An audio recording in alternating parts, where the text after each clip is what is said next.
Let's look at how to easily move or copy sections in a Microsoft OneNote notebook. If you want to change the location of a section within the active notebook, simply click and drag the section to drop it to another location. So to rearrange sections, I want to move this business section to the front end of my notebook. And that's all you need to do. But what if we want to move or copy a section to another notebook? There are several options to try. One is to right-click on the section tab that you want to move or copy. And here is that option. Next, select the notebook where you want to move or copy that section, and then pick the location. And I will go ahead and copy this. So it will remain in the other notebook as well, but there isn't any linking that takes place between those. Or try this other option. If you're working with a lot of notebooks in Microsoft OneNote, you may want to pin those to the left-hand side. So here I'll pick my pin, and it makes it really easy to switch between available notebooks.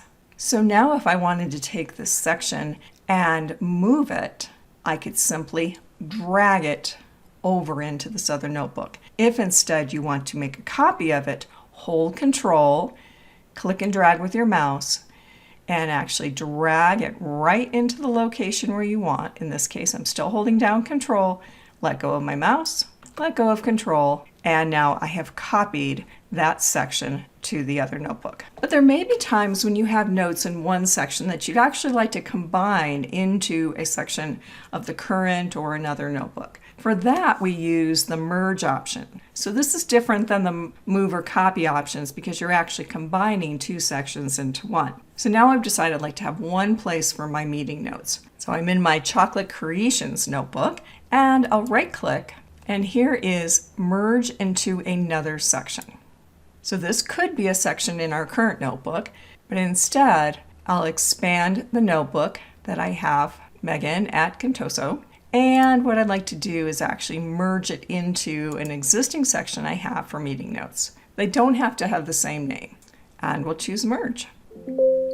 We are confirming that this is what we want to do, and you have the option then to delete that original section of meeting notes. In this case, I'll delete it. So now I'm in my meeting notes in my Contoso notebook, and that section is no longer in the Chocolate Creations notebook. Try these easy steps to move or copy OneNote sections in a notebook. For more tips on being productive with Microsoft OneNote or to sign up for my tips newsletter, visit thesoftwarepro.com/OneNote. If this training was helpful, please like this video and subscribe to this channel. Thanks for watching.